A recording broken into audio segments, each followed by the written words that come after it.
Well, here at this gas station in Alpine, just off the 8, we saw people consistently stop by to fill their propane tanks, which they say are for their generators to keep things at their home running, hoping that will get them through the next couple of days. Thank you.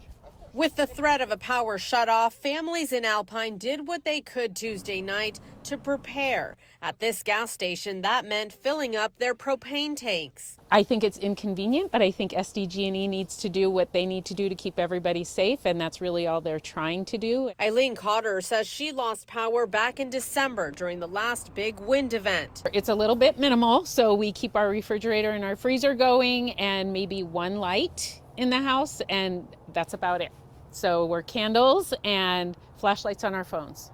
SDG&E says they've been monitoring these Santa Anas for a week now, notifying customers about possible shutoffs for several days. Just over 65,000 customers were alerted. Close to 3,000 are already without power in Campo and surrounding areas. So this is like 2 of 10 tanks that'll get us through. Monica White also stopped to fill just a few of her family's propane tanks. In December, her family also lost power. Their generators keeping them going for about 3 days. I'd rather have this though than having wildfires, because we have had family members that have lost property during the wildfires, so I'd honestly rather have this. The brush and vegetation in our region so dry, CAL FIRE says it's below critical level. CAL FIRE crews from Northern California moved into SoCal to be ready to respond.